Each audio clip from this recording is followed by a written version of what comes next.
Boss के हाथ में मेरी क्वालिफ़िकेशन और डॉक्यूमेंट्स की फ़ाइल थी।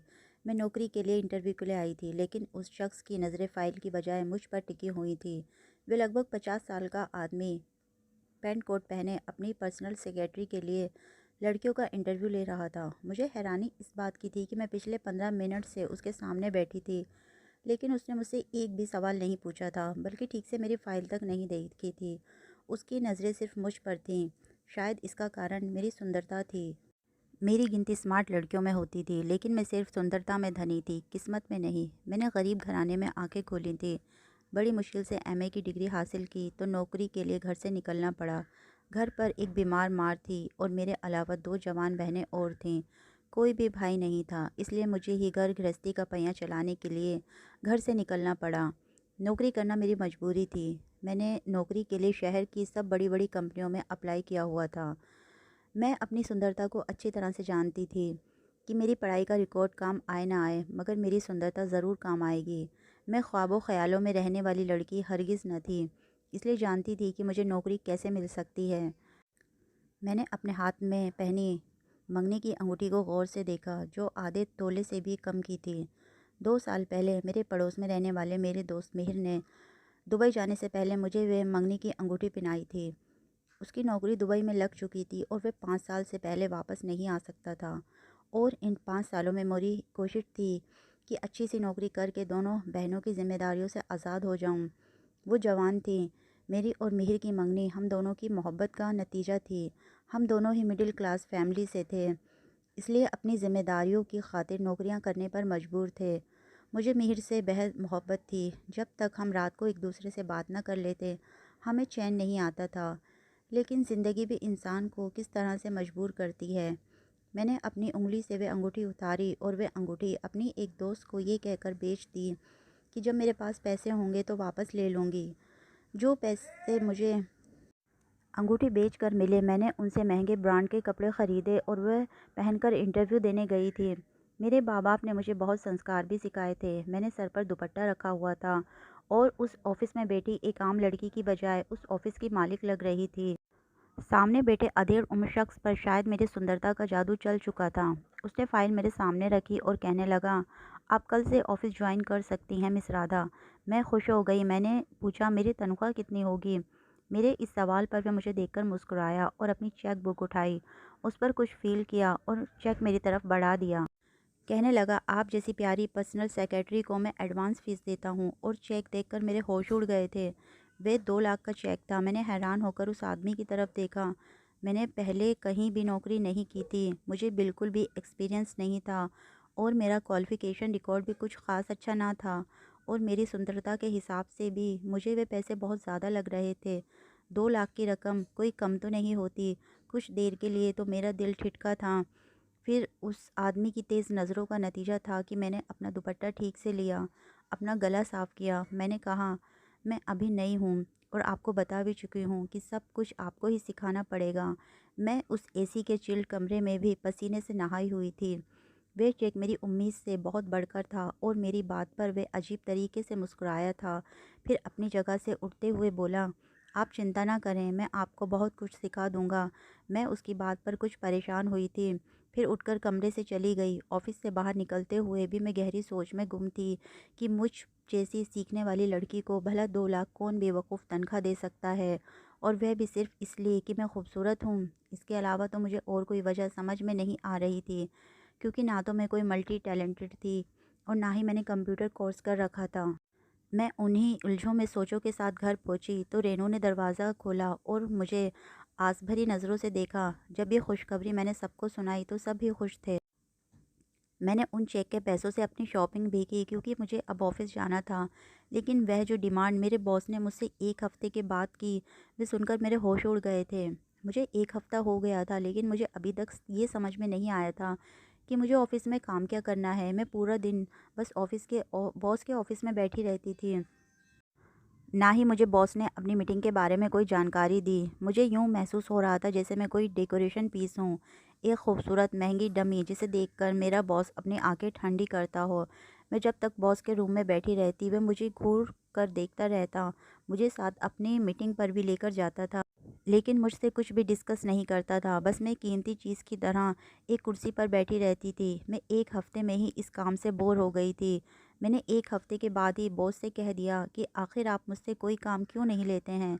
मैं यहाँ बैठने के लिए थोड़ी आती हूँ। मेरी बात सुनकर वह मुस्कुराने लगा। कहने लगा, मैडम जैसे हुलिये में आप आती हैं, मैं बस आपके दर्शन कर सकता हूँ। उसकी बात सुनकर मैंने खुद पर नज़र डाली। मैंने एक महंगे ब्रांड का सूट पहना था। मुझे तो अपने हुलिये में कोई कमी दिखाई नहीं दी थी। हल्का-फुल्का मेकअप भी मैंने कर रखा था। मैंने कहा, क्या मतलब है आपका? मेरी बात सुनकर वह अपने रिवॉल्विंग चेयर से उठकर मेरे पास आ गया। मैं भी कुर्सी से खड़ी हो गई। वह मेरे सामने खड़े होकर बोला, ये फुल स्लीव्स बाजू, सर पर दुपट्टा, हसीन बालों की बंधी हुई चुटिया, यह जूड़ा, खुद को आईनों में देखो लड़की। ऐसे अगर मैं तुम्हें अपने क्लाइंट के पास लेकर जाऊंगा तो वह मुझे ऑर्डर ही नहीं देगा। पर्सनल सेक्रेटरी का मतलब जानती हो? ये कहकर वह मेरी आंखों में देखने लगा। ना जाने ऐसा क्या था उसकी आंखों में कि मुझे उलझन सी महसूस हो रही थी। फिर मेरे करीब होकर वह धीरे से बोला, पर्सनल सेक्रेटरी ऐसी होती है कि सामने वाला उसे देखकर अपने होश खो बैठे और कॉन्ट्रैक्ट पर साइन करते समय भी आदमी की नज़रें और ध्यान पर्सनल सेक्रेटरी पर हो। हीरे को तराश कर पेश करो तो उसकी कीमत अच्छी लगती है। ये कहते कहते वे मेरे सिर से दुपट्टा उतार चुका था। मेरे बालों का जूड़ा भी खोल चुका था।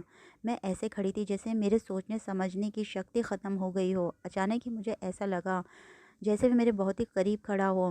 मैं एकदम ही पीछे हट गई। उसकी नज़रें जो कुछ मुझे समझा रही थी, मेरी बेचैनी बढ़ती गई। मैंने जल्दी से अपना दुपट्टा सर पर ओढ़ा और कमरे से निकल गई। मैं सीधा ऑफिस से बाहर निकलकर अपने घर चली गई थी। मैं शायद जितना आसान समझ रही थी, ये काम उतना भी आसान न था। मेरे बॉस ने आज जिस तरह मुझसे बात की थी, मेरा दिल ही धड़कना भूल गया था।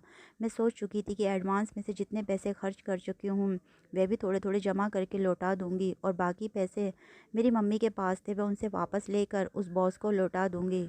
मेरा दिल उस ऑफ़िस में काम करने पर राज़ी नहीं हो रहा था, लेकिन जैसे ही मैं घर में दाखिल हुई, मुझे बातों की आवाज़ें आ रही थी। जैसे वहाँ कोई मेहमान आया हो। मैं जैसे ही ड्राइंग रूम में दाखिल हुई, कुछ अजनबी लोग वहाँ बैठे चाय पी रहे थे। सामने टेबल पर बहुत सारी नाश्ते की चीज़ें लगी हुई थीं। मम्मी ने मुस्कुरा कर उन लोगों से मेरा इंट्रोडक्शन करवाया कि ये राधा है, ये मेरी बड़ी बेटी है, रेखा की बड़ी बहन है। रेखा सजी-सवरी उन लोगों के सामने बैठी थी। मम्मी ने मुझे मिठाई खिलाई और कहा, रेखा का रिश्ता तय हो गया है। ये सुनकर मैं अपने बॉस की सारी बातों को भूल चुकी थी। मैं खुश थी कि मेरी छोटी बहन रेखा का रिश्ता तय हो चुका है। लेकिन मेहमानों के जाते ही मम्मी मुझसे कहने लगीं, अच्छे लोग हैं इसलिए मैंने फ़ौरन से हाँ कर दी। बस उन लोगों की ये शर्त है कि शादी कुछ महीनों के अंदर होनी चाहिए। वैसे भी तुम्हारी तनख्वाह अच्छी लग चुकी है। मैं सोच रही हूँ घर का खर्चा तुम्हारे पापा की पेंशन से कर लूँगी और तुम्हारी तनख्वाह से रेखा की शादी की तैयारी शुरू कर लूँ। ये सुनकर मैं चुप हो गई। रात को मिहिर की कॉल आ रही थी, लेकिन मेरे दिमाग में तो मेरे बॉस की बातें घूम रही थी। मैं मम्मी को कैसे बताती कि मैं वह जॉब छोड़ना चाहती हूँ। वे तो मेरी बहन का रिश्ता तय कर चुकी थी। मैं इन्हीं सोचों में गुम थी कि अब क्या करूँ। जब रेखा ने मुझे मोबाइल फ़ोन थमाया, मैं बुरी तरह से डर गई। वे कहने लगी, राधा मिहिर भाई की कॉल आ रही है, कहाँ गुम हो? मैंने फ़ोन की स्क्रीन की तरफ देखा तो मेरी मंगनी की तस्वीर नज़र आ रही थी। मिहिर के नंबर पर मैंने अपनी मंगनी की तस्वीर लगा रखी थी। मैंने अपने उलझे हुए दिमाग को झटका और फ़ोन उठा लिया। मिहिर मुझे रेखा का रिश्ता तय होने पर बधाई दे रहा था।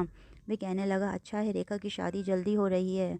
मैं उससे ठीक से बात नहीं कर पा रही थी। वे कहने लगा, क्या बात है राधा, तुम मुझसे वैसे बात नहीं कर रही हो जैसे रोज़ करती हो। मैंने कहा, बात तो कर रही हूँ। वो कहने लगा, जानती हो पूरा दिन मुझे बस इसी वक्त का तो बेचैनी से इंतज़ार होता है। तुम्हारी आवाज़ सुनता हूँ तो दिन भर की थकान भूल जाता हूँ। मैं उसकी बातें आराम से सुन रही थी। मैं जानती थी कि वह मुझसे कितनी मोहब्बत करता है। यहाँ से जाने से पहले जब वह मुझसे मिलने आया था तो उसके जाने पर मैं रो रही थी। आंखें उसकी भी नम थी, लेकिन वह मुझे चुप करवा रहा था। कहने लगा, राधा ऐसे रोओगी तो मैं जाऊँगा कैसे? प्लीज़ मुस्कुरा कर विदा करो। मैं लाख कोशिशों के बावजूद अपने आंसू नहीं रोक पा रही थी। मैंने कहा, 5 साल कम तो नहीं होते। वे कहने लगा, जाना तो पड़ेगा ना राधा। मैं चाहता हूँ तुम्हें अपने घर लाने से पहले अपना एक घर बना लूँ ताकि बाद में मुश्किल ना हो। लेकिन अगर तुम यूँ रोओगी तो मैं जा नहीं पाऊँगा। फिर सारी ज़िंदगी किराए के घरों में धक्के खाते गुजरेगी। मेरे आंसू वे अपने हाथों से साफ कर रहा था। मैंने मिहिर की तरफ देखकर पूछा, क्या तुम रह लोगे मेरे बगैर 5 साल?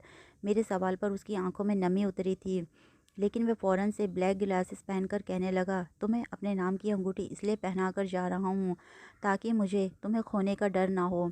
वहाँ रहना मेरी मजबूरी है राधा, अपने हालात भी तो बेहतर करने हैं। ये कहकर वे कमरे से बाहर जाने लगा तो उसे बाहर तक छोड़ने के लिए मैं कमरे से बाहर जाने लगी, लेकिन उसने मुझे मना कर दिया। कहने लगा तुम बाहर मत आना। मैंने पूछा क्यों? कहने लगा तुम्हारे सामने जाना नहीं चाहता, मुश्किल हो जाएगी मेरे लिए। उसकी आवाज़ में नमी थी। फिर वह फ़ौरन कमरे से बाहर चला गया। वह हमारा पड़ोसी था। बचपन से वह हमारे घर रोज़ आता था। हम बचपन में एक साथ खेलते थे, लड़ते झगड़ते हुए बड़े हुए। तो वह मुझे बहुत परेशान करता था। मैं किचन में होती तो किचन में आ जाता। जब तक मैं खाना बनाती रहती, वह मेरे पास खड़ा रहता। पहली बार मैंने मिहिर को बहुत ज़्यादा गुस्से में देखा था, जब कॉलेज से वापस आते हुए मुझे एक लड़का परेशान कर रहा था। मिहिर भी वहीं से गुज़र रहा था। ये देखकर मेरे पास आ गया, उस लड़के को मारने लगा। कहने लगा तुम्हारी हिम्मत कैसे हुई राधा के आसपास मंडराने की। उस दिन मिहिर को गुस्से में देखकर पहली बार मुझ पर ये बात खुली कि मिहिर मुझसे कितनी मोहब्बत करता है। मिहिर की यादों ने मुझे कुछ पल के लिए सब कुछ भुला दिया था। मैं 2 दिन ऑफिस नहीं गई। मम्मी ने वजह पूछी तो मैंने सिर दर्द का बहाना बना दिया था। लेकिन तीसरे दिन बॉस की गाड़ी ड्राइवर के साथ मेरे घर के सामने खड़ी थी। मम्मी भी कहने लगीं तुम क्यों छुट्टियां करने लगी हो, अभी तो तुम्हारी जॉब शुरू हुई है।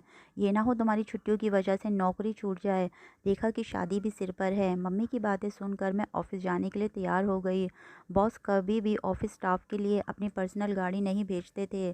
गाड़ी एक मॉल के सामने जाकर रुकी तो मैंने ड्राइवर की तरफ देखा। वे कहने लगा बॉस का हुक्म है कि आपको ड्रेसअप करवा कर 5 स्टार होटल ले आऊँ।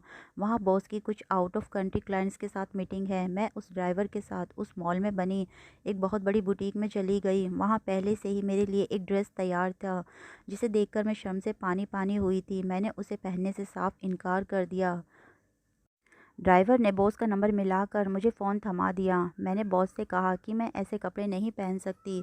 बॉस ने कहा ठीक है, मेरा एडवांस वापस कर दो और चलती फिरती नज़र आओ। तुमसे ज़्यादा हसीन लड़कियां शहर में मौजूद हैं जो मेरे एक चेक पर मुझे वैसी ही नज़र आएंगी जैसे मैं चाहता हूँ। वे पैसे तो मम्मी ने कुछ मेहमानों में खर्च कर दिए थे, कुछ रेखा की शादी के लिए सामान ले आई थी। जो पैसे बचे थे वे बहुत कम थे और मुझे तो अभी और रेखा की शादी के लिए और भी पैसे चाहिए थे। मैं खामोश हो गई। ये मेरी पहली मजबूरी थी जिसने मुझे वे बेहुदा कपड़े पहनने पर मजबूर किया था। वहाँ एक लड़की मौजूद थी जिसने मुझे 1 घंटे में बड़ी मेहनत से मेरी सुंदरता को मेकअप से और बढ़ा दिया था। मैं उस समय एक घरेलू लड़की की बजाय कैटवॉक पर चलने वाली मॉडल लग रही थी। मुझे अपने हुलिये से खुद ही शर्म महसूस हो रही थी। ड्राइवर मुझे एक आलीशान 5 स्टार होटल में ले गया, जहाँ पर एक टेबल पहले से रिजर्व था। मेरा बॉस कुछ अंग्रेज़ों के साथ बैठा गिलासों में शराब डालकर पी रहा था। मुझे देखकर वे सब के सब आंखें झपकना भूल गए। मेरा बॉस फ़ौरन से खड़ा हुआ, मेरे कंधे पर बाजू फैलाए उनसे मेरी तारीफ़ अपनी पर्सनल सेक्रेटरी कहकर करवाने लगा। मुझे अपने बॉस का इस तरह से मेरे करीब आना बुरा लग रहा था। मैं बेहद नर्वस हो रही थी। मुझे ऐसी चीज़ों की आदत नहीं थी। बॉस ने मुझे उन लोगों में से एक आदमी के साथ बिठा दिया। लंच के दौरान भी सबकी नज़रें मुझ पर थीं। मैं बेहद परेशान हो रही थी। उस समय उन 4 मर्दों में मैं एक अकेली औरत थी। खाने के बाद मुझे मेरा बॉस उसी होटल के एक कमरे में उन मर्दों के साथ लेकर गया। उस कमरे में मैं थी, मेरा बॉस था और एक आदमी था जिसकी उम्र भी तकरीबन बॉस के लगभग ही थी। उस आदमी की नज़रें मुझ पर थीं और वह मेरे बॉस के सामने रखी फ़ाइल पर साइन कर रहा था। कॉन्ट्रैक्ट साइन हो चुका था। मेरे बॉस के चेहरे की खुशी देखने वाली थी। मैंने दिल में शुक्र अदा किया कि चलो जान छूटी। उसी समय कमरे के दरवाजे पर दस्तक हुई। एक वेटर अंदर दाखिल हुआ। उसके हाथ में एक ट्रे थी जिसमें वह 3 गिलास जूस का लेकर आया था। एक गिलास बॉस ने मेरे सामने पेश किया। ना चाहते हुए भी मुझे वह जूस पीना पड़ा। इस बीच बॉस और वह आदमी अपने काम के बारे में बातें करते रहे। वे जूस पीते ही मुझे बहुत तेज़ नींद आने लगी। मैं समझ नहीं पा रही थी कि मुझे इतनी तेज़ नींद क्यों आ रही है। मेरा सर बुरी तरह से चकराने लगा था। मैं अपनी आंखें खोलने की कोशिश कर रही थी जब मेरा बॉस खड़ा हुआ और उस आदमी के साथ मिलकर कमरे से बाहर निकल गया। कमरे का दरवाज़ा बंद हुआ था, ये मुझे याद है, लेकिन उसके बाद में मैं होटल में ही सो चुकी थी। सच कहते हैं, जो सो गया उसका सब कुछ खो गया। मेरे साथ भी कुछ ऐसा ही हुआ था। जब मेरी आँख खुली तो मेरे पास सिवाय अपनी बर्बादी के आंसू बहाने के कुछ नहीं बचा था। उस अंग्रेज़ ने कॉन्ट्रैक्ट के बदले मुझे बर्बाद करके रख दिया था। मैं होश में आते ही रोने लगी। वह आदमी शराब के नशे में था। मुझसे कहने लगा मुझे डिस्टर्ब मत करो, तुम्हारे बॉस का ड्राइवर बाहर तुम्हारा इंतज़ार कर रहा है, निकलो मेरे कमरे से। उसने मुझे इतनी नफ़रत से कहा कि मैं उठकर उस होटल के कमरे से बाहर निकल आई। सामने बॉस की गाड़ी मौजूद थी, ड्राइवर भी बैठा था। मैं गाड़ी में बैठकर फूट-फूट कर रोने लगी। वह ड्राइवर मुझे चोर नज़रों से देख रहा था, लेकिन चुप था। वह मुझे इस मॉल में ले गया ताकि मैं अपने पुराने हुलिये में वापस आ जाऊँ। मैंने अपने कपड़े बदले और उस ड्राइवर ने मेरे घर के सामने गाड़ी रोक दी। रात का अंधेरा छा गया था। मेरी ज़िंदगी उस अंधेरे में काली हो चुकी थी। मैं गाड़ी से नीचे उतरने लगी तो ड्राइवर ने मुझे एक चेक दिया। कहने लगा, "ये बॉस ने तुम्हें बोनस दिया है तुम्हारे बेहतरीन काम के लिए।" पर मुझे ऐसा लगा उसने मेरी तारीफ़ नहीं की, मुझे गंदी गाली दी है। मैंने भी चेक ले लिया और उसे फाड़ने लगी तो ड्राइवर कहने लगा, "ये क्या कर रही हो? चेक फाड़ देने पर तुम्हारी इज़्ज़त लौट कर नहीं आएगी। ये चेक रख लो, तुम्हारी बहुत सी परेशानियां ख़त्म हो जाएंगी।" मैंने वह चेक हाथ में लेकर मुट्ठी में दबोच लिया और गाड़ी से नीचे उतर गई। रात हो चुकी थी। मैं घर में दाखिल हुई तो मेरे हाथ में चेक देखकर मम्मी ने मुझसे वह चेक ले लिया। चेक देखकर उनकी आंखें चमक गईं। 5 लाख? राधा, इतने ज़्यादा पैसे क्यों दिए हैं तुम्हारे बॉस ने? अपनी माँ के इस सवाल पर मैंने उन्हें खाली खाली नज़रों से देखा। मैं उन्हें क्या बताती कि ये पैसे मेरी बर्बादी के हैं। मम्मी कहने लगी, "अच्छा, तुमने एडवांस पैसे लिए होंगे रेखा की शादी के लिए। ये तो तुमने अच्छा किया बेटा।" मैं उन्हें क्या जवाब देती। मैंने इस बात पर सिर हिला दिया और अपने कमरे में चली गई। मैं अपने बेड पर लेटकर फूट फूट कर रो रही थी। मेरी बर्बादी मेरी बहन के घर की आबादी लेकर आई थी। अगर वे लोग दहेज ना मांगते तो मैं नौकरी छोड़ देती। रेखा का सारा दहेज आ चुका था। मैं अब दोबारा उस बुड्ढे की शक्ल भी नहीं देखना चाहती थी, इसलिए फ़ोन करके नौकरी से जवाब दे दिया। मिहिर का फ़ोन आया तो मैंने उससे भी बात नहीं की। क्या बात करती, उससे क्या कहती? मम्मी मुझसे ऑफिस ना जाने की वजह पूछती तो मैं बहाना बना देती। लेकिन एक दिन मेरी मम्मी जब बहन की शादी की शॉपिंग करके घर लौटी तो उनके सीने में दर्द उठा। उन्होंने इस बात पर ज़्यादा ध्यान नहीं दिया, मगर रात को उनको हार्ट अटैक आ गया। हमारे पास तो किसी सवारी का भी इंतज़ाम नहीं था। पड़ोसियों की मदद से मैं अपनी मम्मी को अस्पताल ले गई। डॉक्टर ने कहा कि अगर कुछ दिनों में ऑपरेशन नहीं किया गया तो तुम्हारी मम्मी मर सकती है। उस समय मेरे पास कोई और चारा नहीं था। मुझे मजबूरन अपने बॉस को फ़ोन करना पड़ा। मैंने कहा, "मेरी माँ को हार्ट अटैक हुआ है, मुझे पैसों की बहुत ज़रूरत है।" वे कहने लगा, "मैंने अनाथालय नहीं खोल रखा जो बिना किसी मतलब के पैसे लुटाता रहूं। फिर तुमने तो मेरी नौकरी से भी जवाब दे दिया है। खबरदार जो मुझे दोबारा फ़ोन भी किया तो मरती है तो मर जाए तुम्हारी माँ, मुझे फ़ोन मत करना।"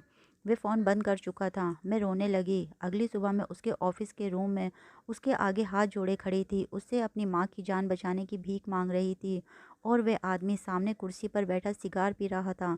मुझे इतना बेबस देखकर कहने लगा, "मेरे पैरों में आकर बैठो लड़की, और जो बदतमीज़ी तुमने मुझसे फ़ोन पर की थी उससे माफ़ी मांगो।" मैंने ऐसा बदतमीज़ और घमंडी आदमी अपनी ज़िंदगी में नहीं देखा था। लेकिन उस समय मैं लाचार थी, इसलिए उसके कदमों के पास आकर घुटनों के बल बैठ गई। हाथ जोड़ उससे माफ़ी मांगी। उससे अपना चेहरा मेरे करीब किया। सिगार का धुआं मेरे मुंह पर फेंक कर कहने लगा, "मैं बिना अपना फ़ायदा देखे किसी को 1 रुपया भी नहीं देता। जो काम तुमने उस दिन होटल में बेहोशी में किया था, आज के बाद पूरे होशो हवास में करोगी तो तुम्हें माला माल कर दूंगा। और अगर तुम चाहती हो कि तुम्हारी माँ का ऑपरेशन हो जाए तो इस कॉन्ट्रैक्ट पर साइन करना पड़ेगा। फिर तुम मेरे हुक्म की गुलाम रहोगी, मेरे काम से इनकार नहीं कर सकती।" उसने कॉन्ट्रैक्ट पेपर मेरे सामने रखकर कहा कि तुम इस पर साइन करो, मैं तुम्हारी माँ के ऑपरेशन के लिए पैसे दे दूंगा। इसके अलावा भी तुम्हें पैसे देता रहूँगा। वह कॉन्ट्रैक्ट नहीं था, वह ग़ुलामी थी, गुनाहों का दलदल था। लेकिन मेरे पास उस वक्त कोई और रास्ता नहीं था। मेरी माँ ज़िंदगी और मौत के बीच में खड़ी थी।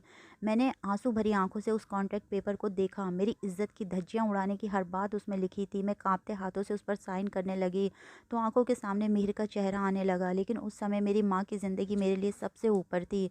मैंने वे पेपर साइन कर दिया। उस दिन मेरी उम्मीद की मौत हो चुकी थी।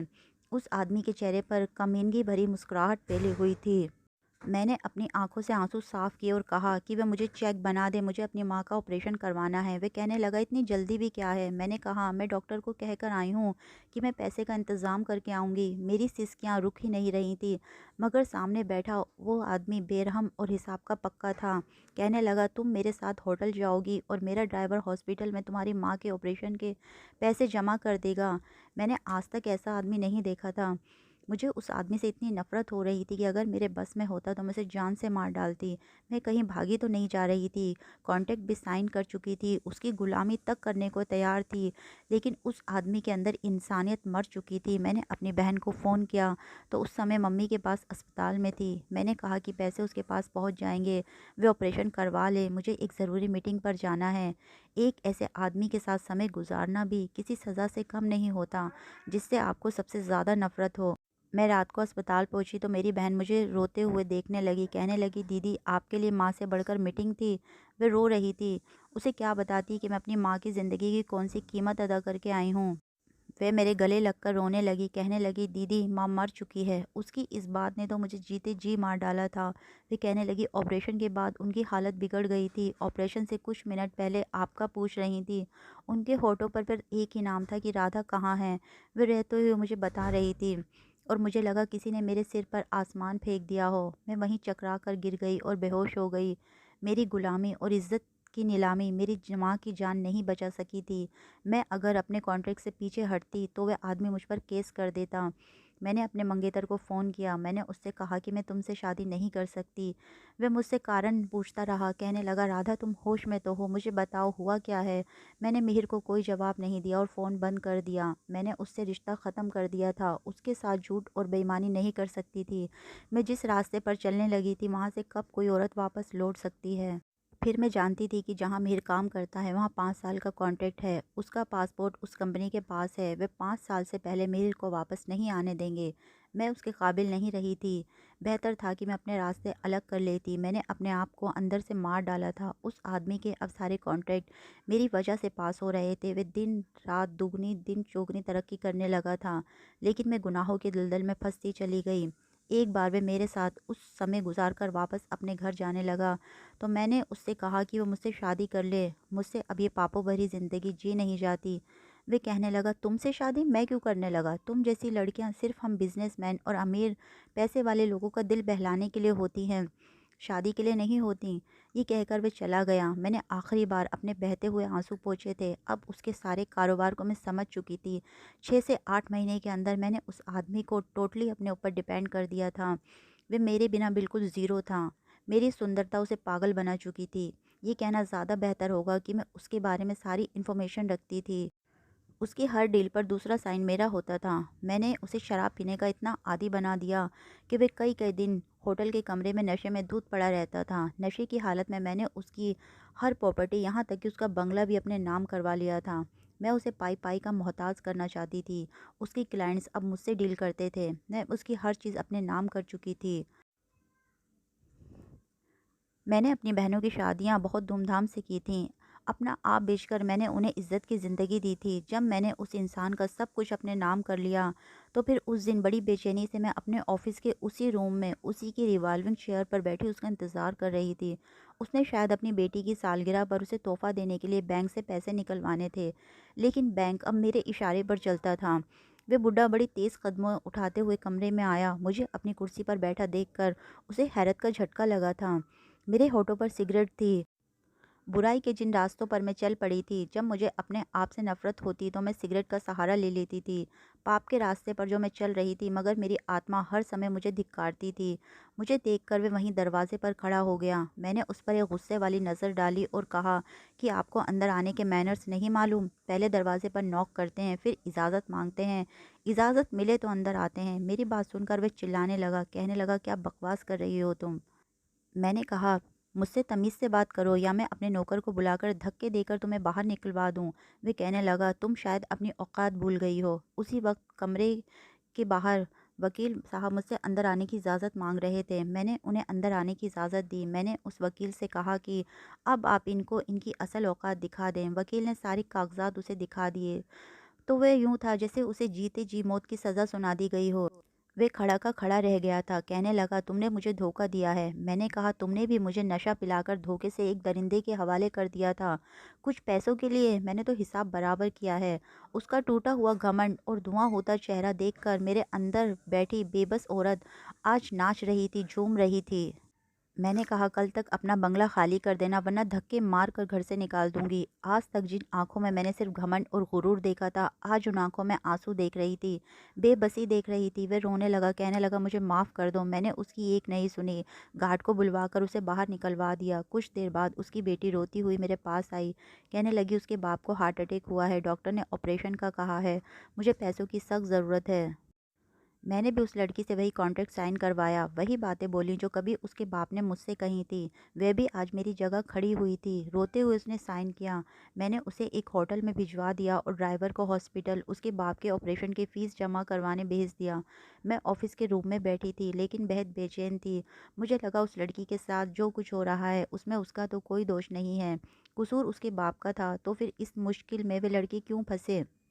असल बात तो ये थी कि मैं उसके बाप की तरह पत्थर दिल नहीं थी। मैं फ़ौरन से उस होटल में चली गई, उस लड़की की इज़्ज़त बचा ली, डील कैंसिल कर दी। मैं एक औरत थी, मर्द जैसा लालच अपने अंदर पैदा नहीं कर सकती थी, क्योंकि जो दर्द मैंने सहा था, मुझे उसका एहसास था। मैंने उस लड़की को उसकी सारी जायदाद वापस कर दी। वे रोते हुए मेरा शुक्रिया अदा करने लगी। जब उसका बाप कामयाब ऑपरेशन के बाद होश में आया, तो सच्चाई जानकर मुझसे हाथ जोड़कर माफ़ी माँगने लगा। कहने लगा, वे मुझे शादी करके इज़्ज़त देने को तैयार है, लेकिन मुझे ये सब अब नामंजूर था। मैं अकेली फ्लैट में रहने लगी, अपना बिजनेस शुरू कर लिया। वहाँ मैं ऐसी मजबूर लड़कियों को नौकरी पर रखती थी जो अपने घर की जिम्मेदारी उठाती थी। मैं नहीं चाहती थी कि मेरे जैसी बेबसी और मजबूर राधा किसी की हवस का शिकार बने। 6 साल गुजर गए चुके थे। मैंने अपनी ज़िंदगी का बस यही मकसद बना लिया था। अचानक एक दिन मुझे रिसेप्शन से कॉल आई कि एक नौजवान लड़का आपसे मिलना चाहता है। कहता है कि ऑर्डर पर माल तैयार करवाना है।